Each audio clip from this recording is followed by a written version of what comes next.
It is day 324 of Russia's war on Ukraine. After months of fighting and little movement, Russia is claiming that they have taken a salt mining town called Soledar in eastern Ukraine.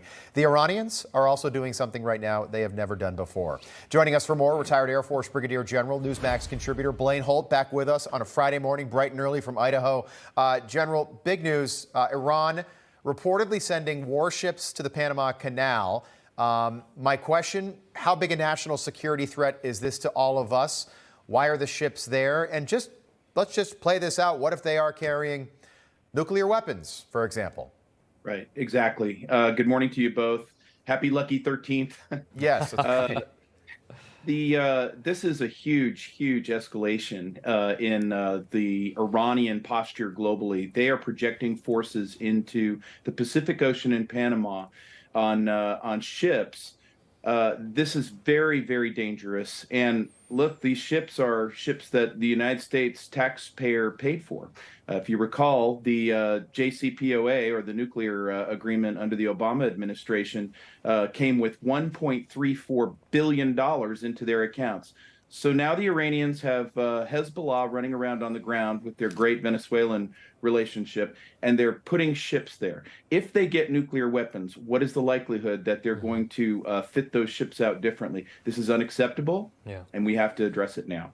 General, the issue of China, Russia, and Iran moving into our hemisphere, moving into Latin America, Hezbollah actively operating in Latin America, China making investments in Mexico and Costa Rica, Argentina, Honduras, Guatemala.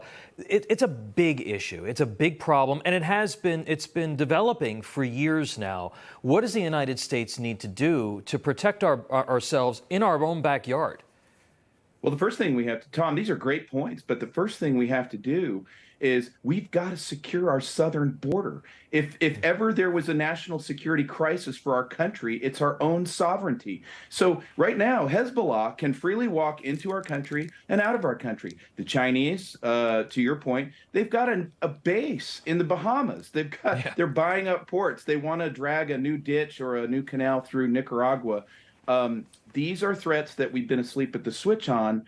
And ever since the fall of Kabul, we have been talking about projecting weakness and what it brings us. And these are the fruits of that. General, these documents that Joe Biden had in multiple locations, including his garage, which is, it's just ridiculous when you think about that and what Donald Trump had to go through in the beginning of August when they raided Mar-a-Lago, and sort of just how he was treated and how the media portrayed it versus what we're seeing now. But what's not getting talked about is how big a national security risk this actually is.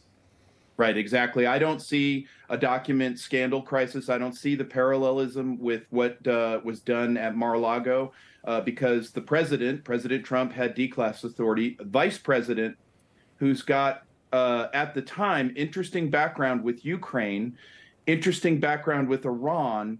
And these documents, we have to see them immediately, because if it turns out that any part of our administration, any part of the national security team is compromised, then we don't have a document scandal. We have a national security crisis. And that means we've got to address it rapidly, because we're threatened. We cannot be in a stasis like this, wringing our hands. I don't see a scandal. I see a national security crisis. We've got to address it right now. Congress has to get active. All right, General Blaine Holt, have a great weekend. Been a long week for you, General. Up late, watching the national championship game Monday night. Here we are on Friday. I'm still reveling. It's still with me. It's still with me. Yes. All right, General. We'll see you soon. Thank you. Take care. Go Dogs.